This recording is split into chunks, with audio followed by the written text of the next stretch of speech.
Bhagavad Gita, chapter number 9, Raja Vidya Rajaguhya Yoga, the yoga of royal knowledge and royal secret. So we'll chant from verse number 1 to 5, please.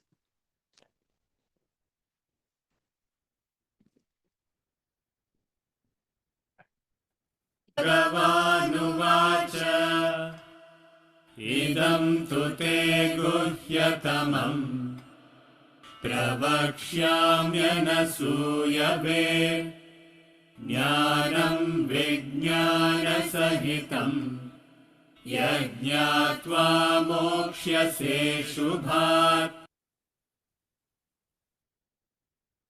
राजविद्या राजगुह्यम् पवित्रमिदमुत्तमम् प्रत्यक्षावगमम् धर्म्यम् सुसुखम् कर्तुमव्ययम्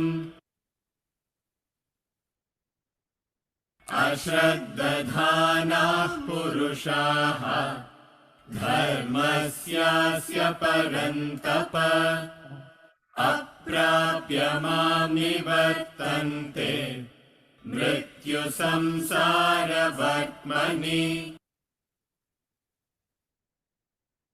मया ततमिदं सर्वम् जगदव्यक्तमूर्तिना मत्स्थानि सर्वभूतानि न चाहं तेष्वस्थितः न च मत्स्थानि भूतानि पश्य मे योगमैश्वरम् भूतभृन्न च भूतस्थः ममात्मा भूतभावनः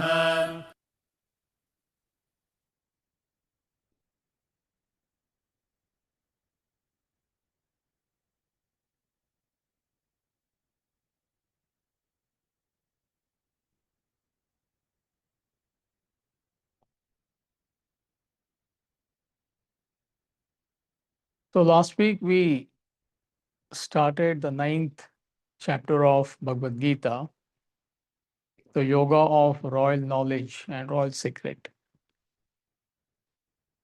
And we read verse number 1. And I think it was explained in detail, correct, Radha? So just to recap the main message in the first verse, Sri Bhagavan Uvacha, the Blessed Lord said, "To you who does not cavil, verily I shall declare the greatest secret. Knowledge together with wisdom, jnana with jnana sahitam, which having known you shall be free from evil." Evil meaning mental agitations.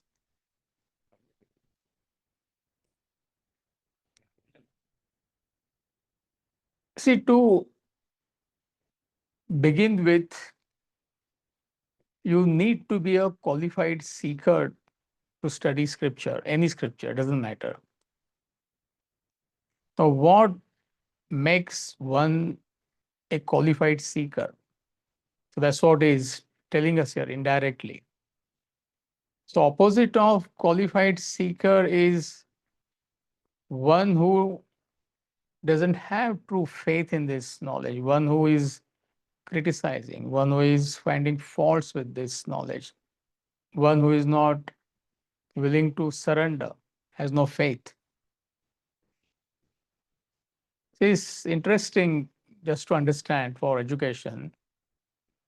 There are different types of students who approach a teacher or a textbook, mainly a teacher.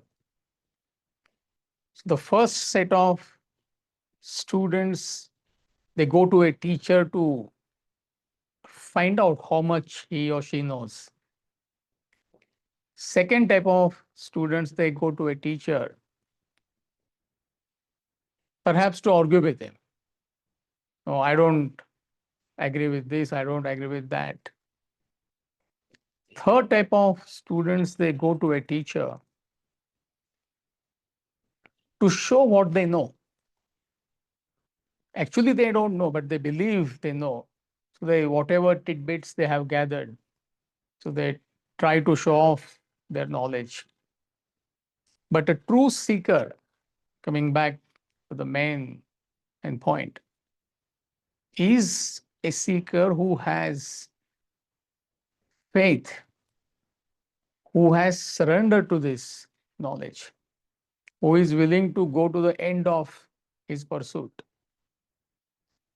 So when one surrenders to a teacher, to scriptures, your mind remains calm. It quietens your mind. And quiet mind, calm mind is a prerequisite to receive this knowledge. So that's the connection. You get it. As opposed to somebody who hasn't really surrendered. So true seeker has faith. I'm repeating, he has surrendered, but also it is backed by spirit of inquiry. If you miss the second point, it has got no meaning. Then it tantamounts to blind faith. It's not blind faith. You have to have faith. There is no doubt about that. But that faith is based on logic and reason. That is important. So there is a beautiful confluence of mind and intellect. And only when you have this confluence of mind and intellect, you grow in the true sense of the term. That is true growth. Otherwise, it is lopsided. So to such a seeker, Krishna is saying, I'm going to give this greatest knowledge to you. And that too, along with wisdom. Jnanam Vijnana Sahitam. Jnanam is knowledge, Vijnanam is wisdom. Sahitam means with. So last time we did have a discussion on this. I'm just mentioning in passing that no teacher, no textbook can give you wisdom. He can give you only information, he can give you only knowledge. And you have to absorb that knowledge with your own study and reflection, which is ideally done early in the morning for 30 to 45 minutes. So only when you put efforts, it's called as manana, reflection is manana. So then that knowledge turns into wisdom. And when you have wisdom, you apply this knowledge in your day-to-day life. That's the meaning of wisdom. See, otherwise, you and I may talk about it. I mean, anybody can talk. I mean, it's no big deal. But how many of us have the capacity? How many of us are applying this knowledge in our day-to-day life? It's not that you don't want to apply this knowledge in your life. Don't get me wrong. We all want to do that. But why you are not able to do that? Because the reflection or manana is missing in most cases. So it's your own effort, systematic, structured study, methodic study, early hours of morning, which is referred to as Sattvic time. Brahma Murta, that is another way to describe it. So when you reflect early hours of morning, what has been taught in the class or what you have read, read less, think more. That's the formula. Then knowledge turns into what? Wisdom. Wisdom. And wisdom equals living this knowledge. People ask this question and genuinely that why can't we live these values? Because you're not putting efforts to turn this knowledge into wisdom. And in spite of that, Krishna says, I'm going to give you wisdom along with knowledge. So obviously what it means is the way he is going to present his knowledge, I mean, it's going to give you that like a jolt, sort of, you know. It's full of logic and reason. So you start thinking. That's what it means. And when you get this knowledge, you shall be free from evil. Evil is mental agitations, worry and anxiety, stress. So everybody has mental agitations, worry and anxiety. It's a question of more or less. So the reason for stress or worry or anxiety is because we don't know this knowledge. We do not know knowledge of life and living. From absolute level, we do not know our true worth. So you are that seat of infinite peace, infinite bliss. And when you are ignorant of that, your direction in life itself is wrong. So, how can you find peace? How can you find contentment in life? Obviously, it will, whatever you do, it will produce mental agitations. So, therefore, he says, when you get this knowledge, you will be free from mental agitations. To the extent you get this knowledge, to that extent, you will be free from mental agitations. It's not in black and white. At one fine day, you know, after 5 years, 10 years, you will be completely free of stress or worry or anxiety. No, to the extent, every day it could happen, you know. So these were the main points in the first verse. So are we okay? Is group okay? No questions? Okay, great. Verse number 2, please.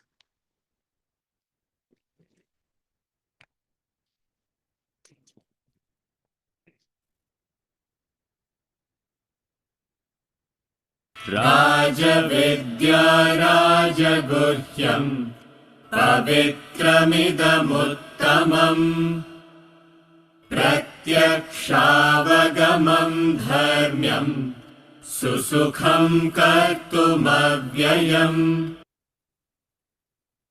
राजविद्या राजगुह्यम् पवित्रमिदमुत्तमम् प्रत्यक्षावगमम् धर्म्यम् सुसुखम् कर्तुमव्ययम्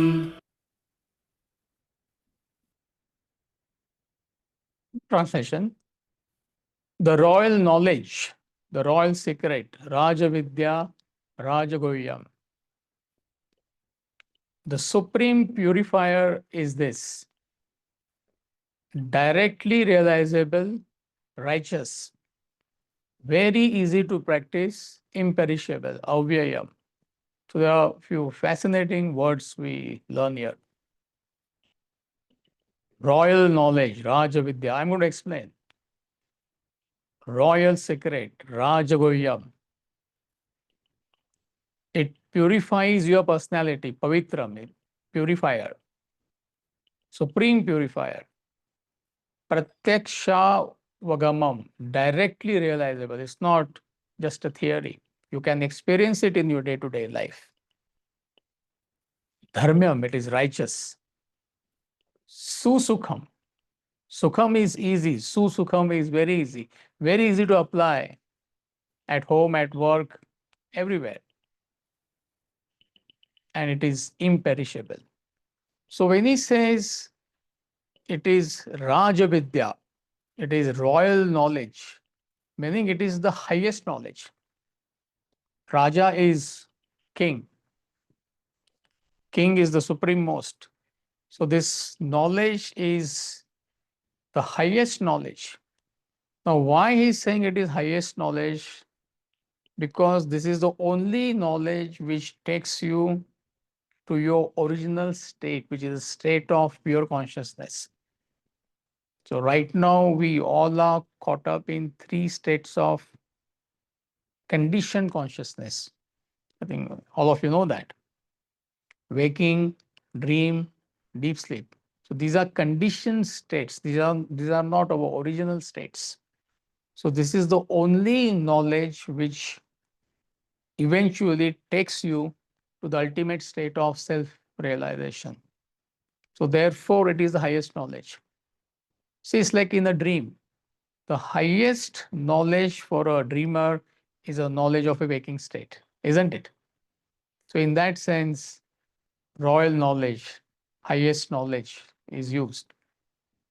And also it is the knowing principle with which you know everything, without which you cannot know anything. What enables you to perceive at physical level?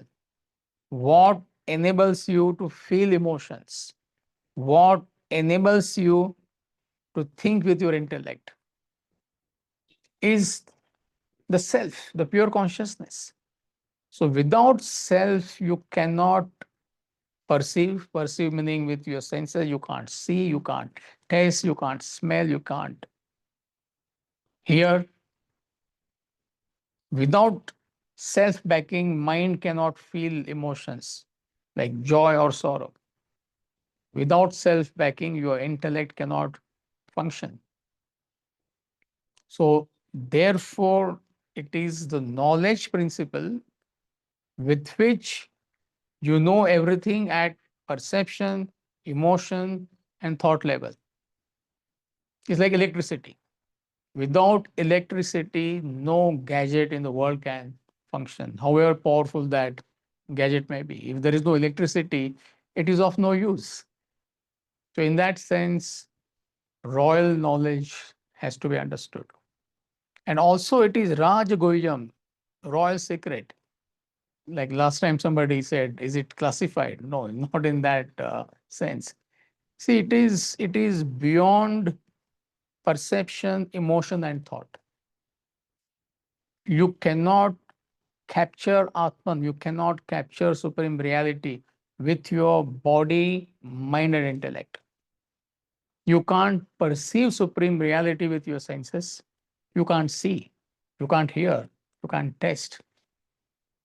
So senses cannot contact supreme reality. With emotions, you cannot feel it. You can feel divine, but you cannot feel divinity. Similarly, intellectually, you cannot understand as a concept. Okay, now I got it. So it is beyond perception, emotion, and thought. So therefore, nobody knows it except those who have reached that state. So supreme reality is not an object of perception, emotion, and thought. See, I'm trying to explain from different angles. That's all I'm doing. It is the subject in perception, emotion, and thought. You get the difference. Supreme reality is not an object of perception, emotion, and thought. See, right now, I am seeing you. You can see me, you can hear me. That's what I mean by perception. So you cannot perceive supreme reality that way. So it's not an object of perception, emotion, and thought. You can feel your emotions. You can understand your thoughts. But what makes me perceive, what makes me feel, what makes me think? So it is the subject in perception, emotion, and thought. So therefore, it is a highest secret, royal secret. And it is a supreme purifier. Pavitram idam, uttamam, supreme purifier. So what makes our personality impure is our desires. So this knowledge purifies our desires. Can we have that chart, please? See, those who have been attending for a long time, I'm sure you must have seen this many times, but extremely important you understand what he is trying to tell us. So, what makes our personality impure is our desires. Human being minus desires equals God or state of self realization. So, desire is a barrier. More the desires, more impure is your personality. Less the desires, more purified is your personality. You got it? It's other way around. So if you are inundated with desires, somebody who has got maximum desires, such a person would fall at the bottom of the pyramid. That's what you can see. All of you can see the PowerPoint. So what makes you impure, absolutely impure, is you are inundated with desires. Such a person is inundated with desires. Not only quantity is too much, the quality also is inferior. Selfish person, this is what we can say. Or sometimes even selfish at the cost of others. It's totally impure because that's the barrier is too much between human being and divinity. Now, what is the price you pay such a person? He or she is full of desire, agitations, mental agitations, maximum agitations. As your desires reduce, this is where knowledge starts coming into play. With the help of this knowledge, you start working on yourself, your desires reduce, you go to the next level. Your desires are subtle. You start thinking about others, you identify with others, you start working for Loka Sangra meaning for welfare of others, starting at your home. So the quantity of desire reduces and the quality improves. So you become slightly more pure. Are you with me? As a result, there are less agitations. Person at the bottom of the pyramid full of mental agitations. So as you start working on yourself with this knowledge, bulk of the desires are gone. So subtler desires are left. Your agitations reduce. You can see on the left side. And as you approach your divinity with this knowledge, hardly any desires are left. Such a person is extremely peaceful. And when the last desire is gone, you reach a state of self-realization. So when he says the supreme purifier, this knowledge, only with this knowledge, you can improve the quality of your desires and ultimately you can eliminate all your desires. So try to understand this chart is very important. So it's a supreme purifier, this knowledge. Also, it is directly realizable. Pratyaksha Vagamam. It's not a theory. As you get established in this knowledge, you can verify whether what these great masters are saying it is true or not. So we often say Vedanta is an experimental science. So whatever is being taught to us, whatever they mention, these qualities, the higher values, you can experience it in your day-to-day life. See, otherwise it is a theory. I mean, however great it may be, what's the use? So through your effort, when knowledge turns into wisdom, you start experiencing this knowledge, these values. See, the simple example could be as you drop selfishness, you become more happy. So right from chapter 3 has been mentioning that. So to the extent you start working in that spirit of service and sacrifice, you can experience that happiness as opposed to somebody who is absolutely self-centered.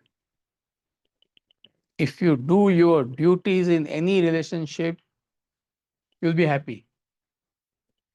The moment you start claiming your rights, what happens? You may claim, I may claim. The moment you say, these are my rights, what happens mentally?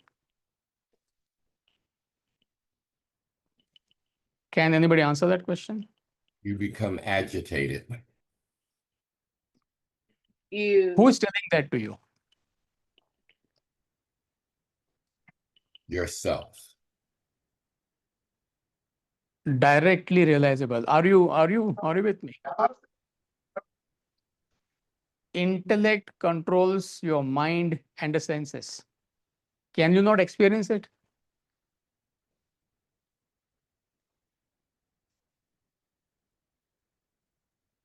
Simple concept. Intellect is the capacity to control your mind and your senses. Can you not experience it?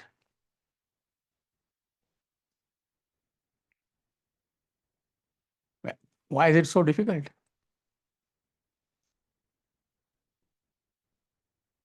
Yes. What's the answer? Because it is beyond the senses. Then senses is what we use to perceive things. So how can we perceive some things that is beyond the senses? Simple concept. Intellect is the capacity to control your mind and senses. Can you not experience it? Somebody, okay, I'll make it very easy. Somebody offers you a sweet, a chocolate fudge, and you are diabetic. Do you not have the capacity to control that? Yes. So what controls that is intellect. So can you not experience it? Yes. I mean, I don't know why everybody is not shouting like Tim. Basic concepts I am discussing. So There's we nothing cannot hi-fi. experience intellect, right? Because it is beyond the senses. Oh, how can you? I mean, as a human being, everybody has an intellect. And zero intellect is animal, I mean, at least 5%, 10%, 20% capacity to think and reason, logic and reason. Everybody has that. So anyway, besides the point, you can deal with challenges of life as you get established in this knowledge. You develop that ability to deal with the challenges of life in your own way. It's not that, I mean, don't say that, the greatest tragedy happened to me, I am not able to apply. I mean, slowly you can start. So can you not experience this? Don't you experience this, that as you get established in this knowledge, you're not that ruffled by the challenges of life. You experience that. You become more self-sufficient and dynamic to the extent you get established in this knowledge. So I'm just trying to explain directly realizable. I don't know why everybody is so blank. Okay, anyway, I mean, sooner or later you will experience it. Dharmyam, it is righteous. Fascinating word. Conscience backs spiritual path, therefore it is righteous. Any worldly pursuit is not backed by your conscience. You don't realize that. That's the problem. There are agitations. It's a question of more or less. It doesn't matter whatever you are pursuing. It could be family, it could be business, it could be power, it could be wealth, any aspect of the world. The moment your direction shifts to the world and you start pursuing objects and beings of the world, it goes against your conscience. So any pursuit which goes against your conscience, it produces mental agitations, and everybody is mentally agitated. It's a question of more or less, but you're not able to correlate that. What you're not able to correlate? Your mental agitations are due to the direction itself is wrong. But spiritual path is backed by the conscience. Why it is backed by the conscience? Because the direction is supreme reality. Therefore, he says it is righteous, it is dharmyam. It's like a tailwind. Any worldly pursuit is like a headwind. When we cross Atlantic, when there is a headwind, it takes good 1 hour, 1 hour, 15 minutes extra, as opposed to when there is a tailwind. And it is easy to practice. When you get established, or to the extent you get established, applying this knowledge in your day-to-day life is no big deal. Like a simple concept. If you assess people as they are, you will not have any problem in the relationship. I'm just trying to give you one or two examples. And I keep hearing feedback from people all the time that how, due to this knowledge, their life has become easy. 5 years back, 10 years back, they would have collapsed perhaps. But after getting exposed to this knowledge, after getting established in this knowledge, as per their capacity, life has become relatively easy. You become more dynamic, you become more cheerful, there is more energy. See, right now I am visiting Vedanta Academy, all of you know. I mean, I come from Vedanta Academy in India, which is near Bombay. Maybe 600 to 700 youngsters must have passed out. Swamiji started this institution in 1988. So it's not that everybody has taken to teaching this knowledge full time. A lot of us have taken, maybe like 30, 40, 50 have done that. But good many youngsters, they have gone back into the world, into their own profession, business, or whatever. And without exception, I'm talking about genuine students, they have done extremely well in life. So therefore, he says easily, it is easy to practice these values. And it is avyayam. Avyayam meaning imperishable. You never fall into limitations to be crushed by the cycle of birth and death. That's what it means. Otherwise, you repeat that cycle, same old problems, same old mental agitation, same old conflicts. So you come out of that cycle of birth and death. And from relative level, any growth is permanent. Are you getting it? If you're established 30% in this knowledge, you will not regress. If you're established 50% in this knowledge, you will not regress. And when you are faced with a challenging situation, if you are truly established, you will not buckle. You will have that capacity to deal with that challenging situation in your life. In that sense, it is imperishable, meaning your growth is permanent. And this is what you carry forward day to day, week to week, month to month, year to year, and same knowledge you carry forward into your future life or lives. So in that sense, the word avyayam has to be understood. So this royal knowledge, this royal secret, the supreme purifier is this, directly realizable, righteous, very easy to practice, imperishable. Fascinating verse. Verse number 3, please.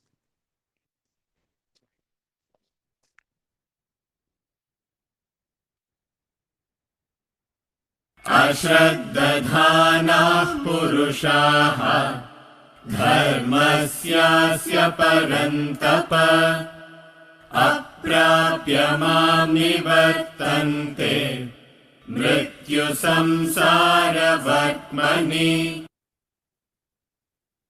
अश्रद्दधानाः पुरुषाः धर्मस्यास्य परन्तप अप्राप्य मां निवर्तन्ते मृत्युसंसारवर्त्मनि.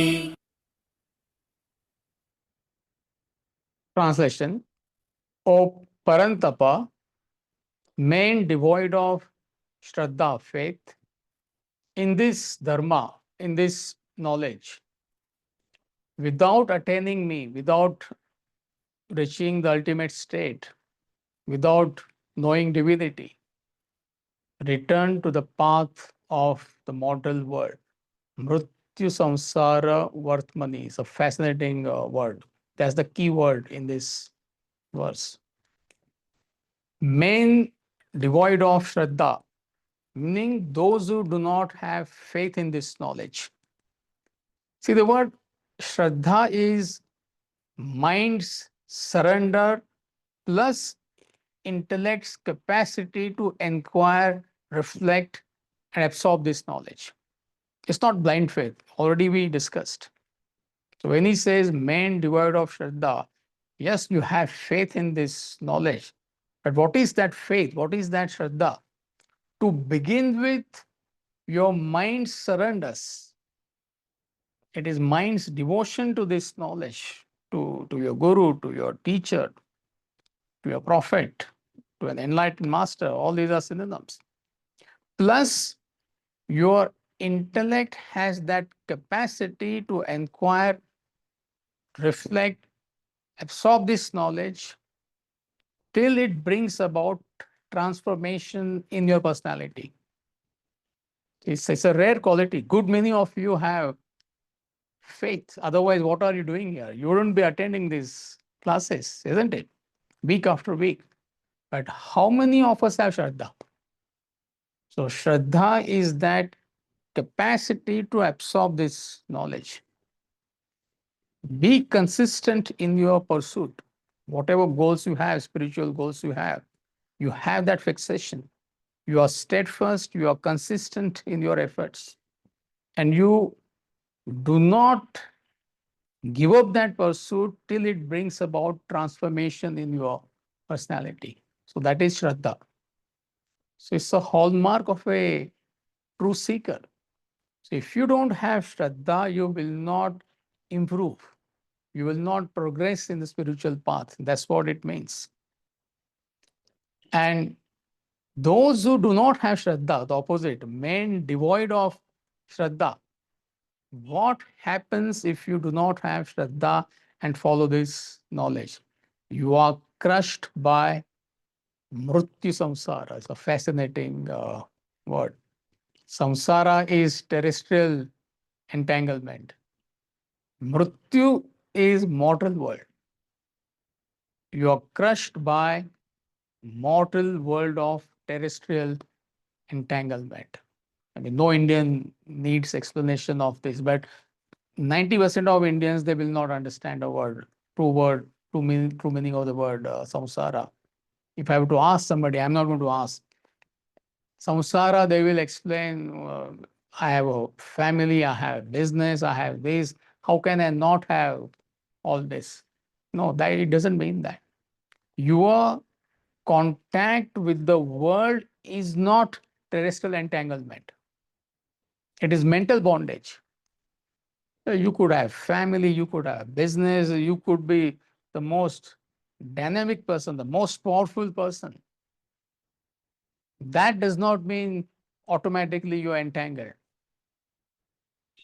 It is your mind which becomes entangled. It is your mind which gets attached to whatever you contact in the world. It is that possessiveness of the mind which creates bondage to whatever you contact. So all that put together is called as samsara. See, I repeat, just because you are contacting the world, just because you have family, you could be in profession, I mean, you could be the most powerful person in the world, having huge business empire. That does not mean you are caught up in all these terrestrial entanglements. So your contact with the world per se, objects and beings of the world, is not terrestrial entanglement. Are you following what I'm trying to say? So what creates terrestrial entanglement is not the quantum of your contact, it is your mind. It is attachment of the mind. It is possessiveness of the mind. That is what creates terrestrial entanglement. You could have a family, you could be the profession, you could acquire whatever you want to acquire, but your mind is not possessive about that. See, even in the spiritual field, you could create a samsara. I mean, I could be totally caught up in the Vedanta Institute of Midwest. How many people are attending? I mean, to be honest with you, once I start the class, I mean, I don't even know how many are attending. I mean, I don't, though we put efforts, it could be 10, it could be 20, it could be 50. And after the class is over, I pull out Radha and Veera and all the volunteers, why people are not attending, and when are we going to spread this knowledge in Michigan? I mean, I will have sleepless nights. Incidentally, we could do all this. You don't see, either you understand or you misunderstand. You get my point. You could be dynamic, you could be active, you could be proactive, but you are free as a bird. Though you are dynamic, though you are giving your level best, but there is no mental bondage. So it is, I repeat, so it is not your association with the world which creates terrestrial entanglement, mental entanglement. What creates mental entanglement?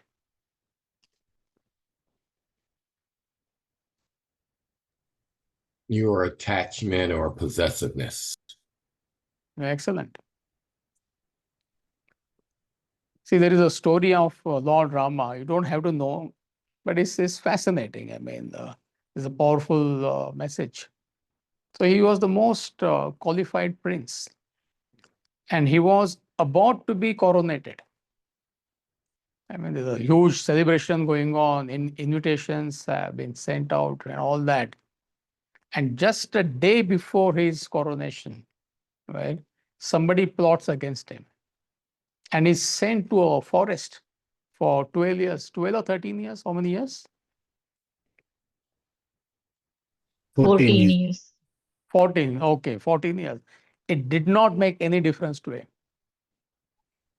See, imagine it happening to you and me. I don't know how to explain this. You're about to be declared as a mayor of, I don't know, Detroit. You know, your name is there and everything has happened, and the Senate or whatever they call it, they're about to deliver the letter. So waiting for the letter.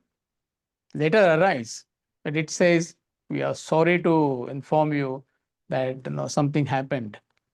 That you're not going to be mayor anymore."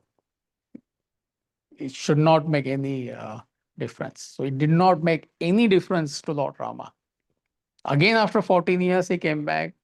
He was a king, and he was the most powerful king, but not involved at all. And when he was sent to that 14 years of forest life, so his younger brother, his name was Bharata, he also wanted to join his older brother. So Rama sent him back and he said, "You run the kingdom on my behalf." It's all symbolic. Let's not get lost in the stories. So he kept his elder brother's sandals on the throne and he ruled that kingdom on behalf of his brother. Now, who knows whether it is true or false, this story, something which happened 10, 15,000 years back. But there's a powerful message. See, you could be a CEO of a company, you could be the most powerful politician, you could be having a wonderful family. It has got nothing to do with that terrestrial entanglement. The moment you become possessive, the problem starts. And then you are crushed by that terrestrial entanglement, your attachment, your possessiveness. So therefore, he uses the word mrityu samsara. So you are crushed by this mrityu samsara, this terrestrial entanglement. You get sucked deeper and deeper into the world. It could happen positively as well as negatively. That is fascinating. Negatively, I don't have to explain to you, right? Some challenge you face and you could be crushed by that challenge. Could be anything. Could be a simple challenge. The boss you can't handle. Day in and day out, you have to face him or her. Where will you run away from your boss? Or it could be profit and loss. It could be anything. But good many people, they get sucked into the world in positive experiences. Do you get my point? How? See, the moment you get lost, you're attached, you become possessive, you lose sight of your goal. What is the sight? What is your goal, ultimate purpose in life? To find out your identity. So either you could be caught up in the challenges or problems of the life, right? Totally entangled in that. Also, you could be completely entangled in positive experiences, and most of you are entangled in positive experiences. Now, how many times you face tragedies or challenges in life? If I were to ask you, how many times have you faced big tragedy or big challenge in your life? Don't say every day I face, then I don't know what to say. You know? And once in a while we face. But 99.99% of us are totally lost, entangled, samsara, in positive experiences of life. Can you give me an example? And get caught in lok sangra, like just lose the perspective and Mhm. keep doing things for others and it's service and sacrifice and get caught up in that. Or if I get caught up in the knowledge, or scriptures, and that's all I do is read and memorize scriptures. I don't, I lose sight of my goal. Mhm. Anyone else? No equanimity, no objectivity in success and failure. Every time you hit success, you just jump with success, jump with joy and sink with sorrow.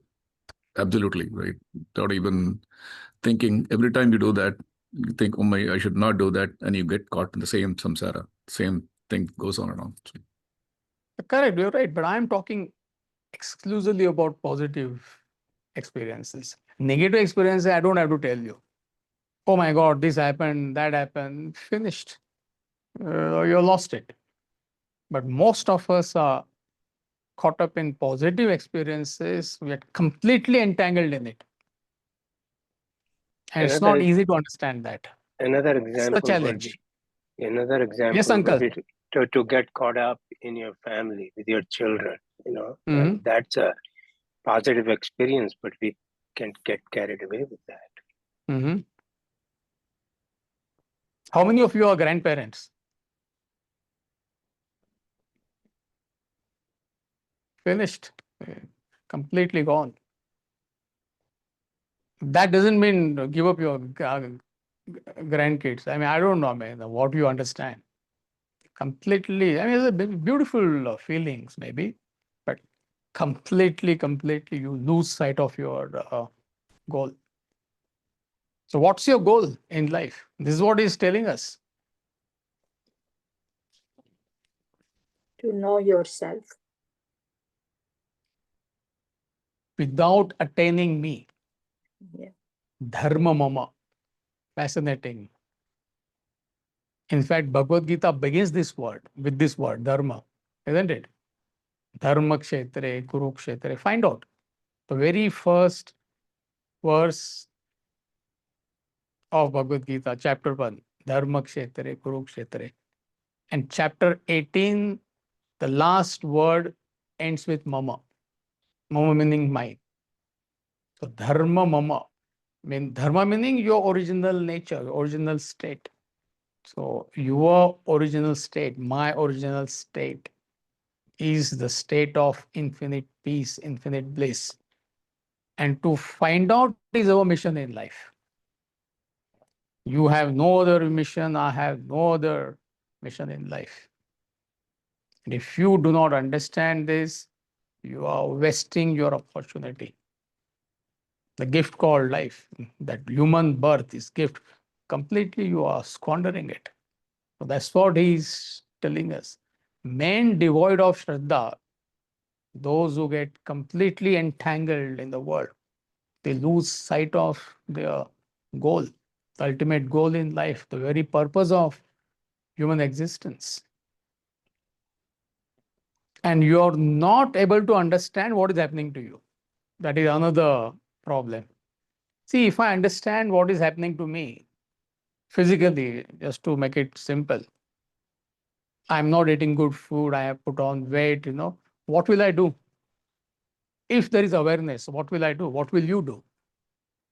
Start tracking calories and start working out and creating a positive deficit.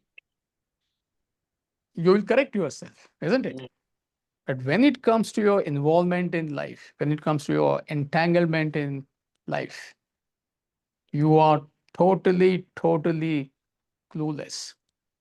Why you're totally clueless? Because you are completely entangled in it. And no entangled person knows he or she is entangled. That's the problem. And we all entangled, completely entangled.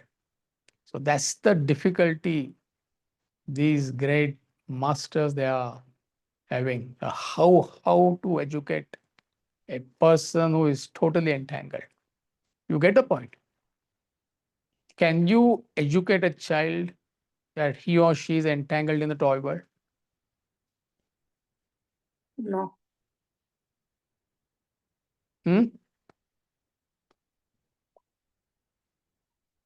It's hard. All of your parents, No. teenager, you have a teenage son or a daughter, can you educate them on the real purpose of life? They have their own hang-ups, teenage hang-ups. So how would you educate a teenager on the realities of life? You cannot do that. It's impossible. Exactly same thing is happening to all of us, you and me, without any exception. So you're not able to understand that you're entangled. And due to that entanglement, you're getting crushed by the world. The moment you understand that, you will wake up, you will start putting efforts. So this is where he is trying to educate us that men devoid of Shraddha, meaning those who don't pursue this path, without attaining me, without understanding the real purpose of life, return to the path of the mortal world, Mrityu Samsara. You get crushed by the world again and again. So what's the way out? How do you come out of it? Your terrestrial entanglements. Pursue the spiritual path. Give up your wife, give up your parents, give up your business, retire to a forest. Is that a way? No. Then what's the way? One way. Lok Sorry? Sangraha. It's knowledge and reflection and stay in touch Knowledge. with that. Yeah. Knowledge. Shravan, Manan, and Nidhi Abhyasa. Keep your, just what you need is this knowledge. Keep your family, keep your pets, keep your profession, keep your enjoyments, keep your acquisition, keep everything. Why you want, nobody can give up anything. That's the misunderstanding. You may have the whole world, doesn't matter. You may acquire it, you may enjoy it also. Why not? But you should not be entangled in it. The only way you can do that is through this knowledge. There is no other way. Therefore, he calls it a royal knowledge. You're getting the connection.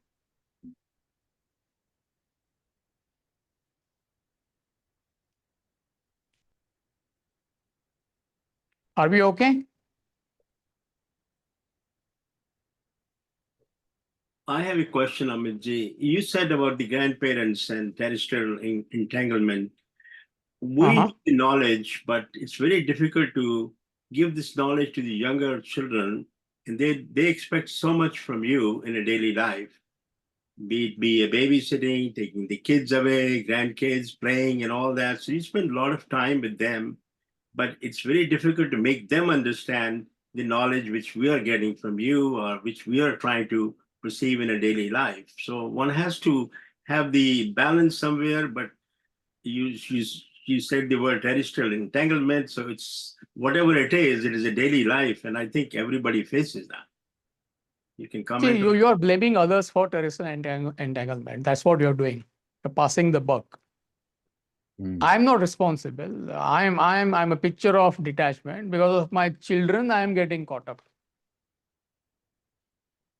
You develop your, see, that's what the concept is not clear. You could be with children or grandchildren 24/7, but free like a bird.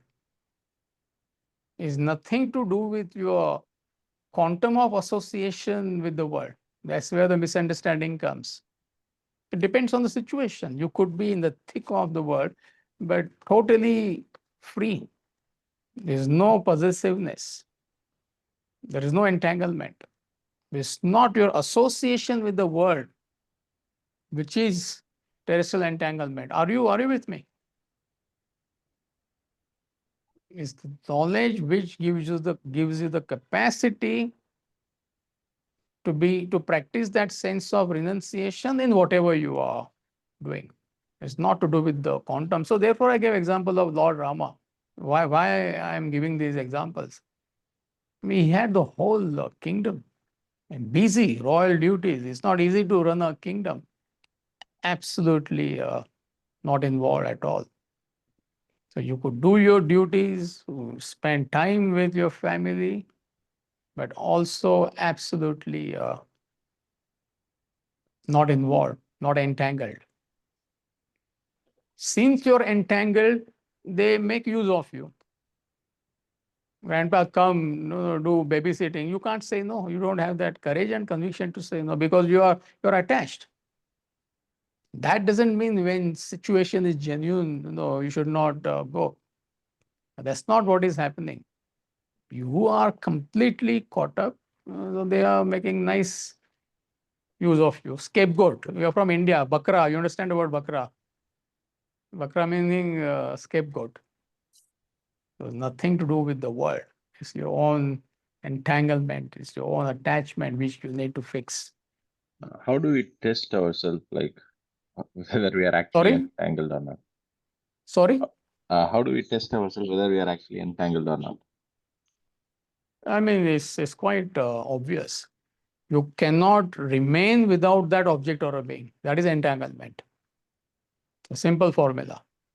When that object or a being is there with you, you're fine. When that object or a being is not with you, you've experienced mental agitations. You're not fine. So that dependency is the way to find out to what extent you are dependent on the world. So that is entanglement.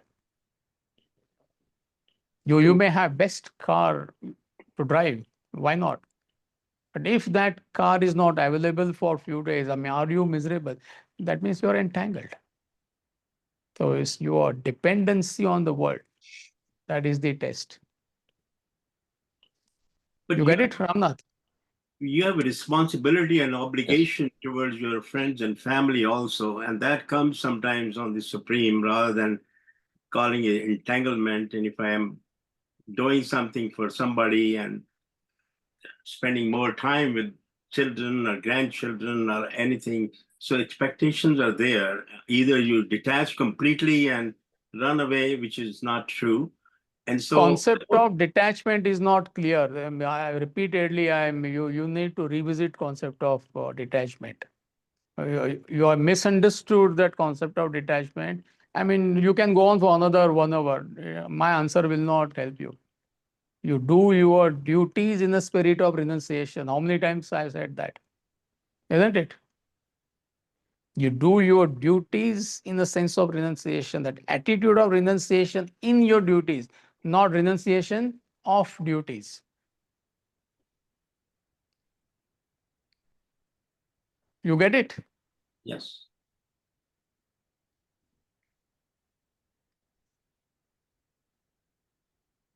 So any questions, quick questions from verse number 2 and 3 before we conclude? Majid, yes, one quick clarification between Yeah. mental bondage and entanglement. Is mental bondage mind-based, and is the difference between the two is just the lack of attachment and possessiveness in the mental bondage? I'm kind of confused. They're synonyms. They're synonyms. Okay. See, mind has a tendency to get attached to anything it contacts. Objects and beings of the world. Right. You become possessive. So that possessiveness means mental entanglement. So that's synonyms, Okay. which So- equals samsara, terrestrial entanglement.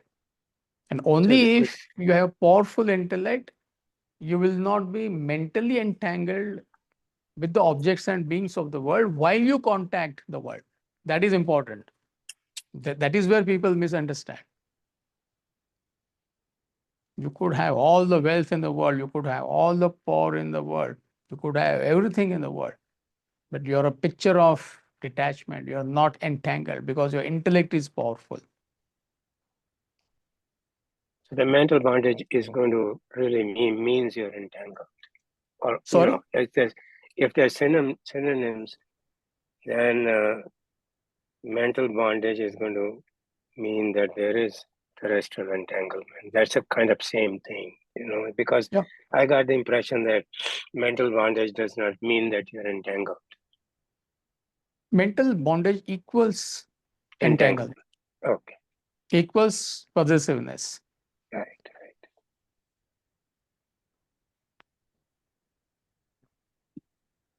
Are we okay in the group?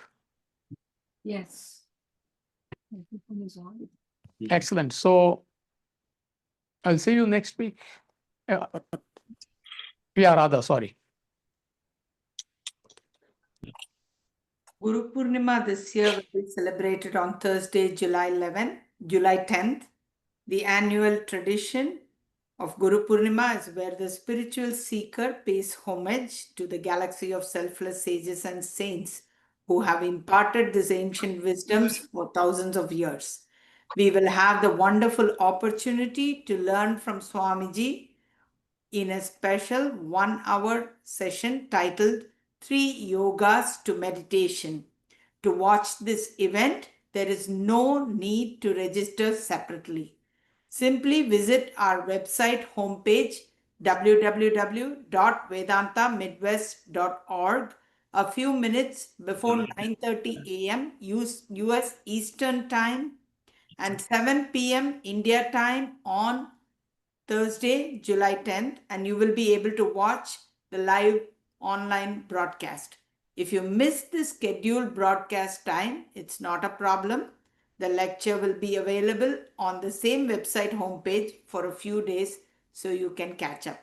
Please pass on this information or forward the email or WhatsApp message you have received to your family and friends so they can benefit from Swamiji's profound lifelong wisdom that has helped countless people over the world. We look forward to seeing you on this event. So this lecture was given by Swamiji in 1988 in Bombay. So you can see Swamiji 40 years back, 45 years back. So anyway, have a good weekend. Those who attend Sunday class, we do have a Sunday class tomorrow, Holocaust of Attachment. Otherwise, let's meet next week. Thank you. Thanks, Amitji. Thank Bye. you. Thank you. Thank you so much, Swamiji. Thank you. Thank you, Bye. Amit. Bye. Thank you.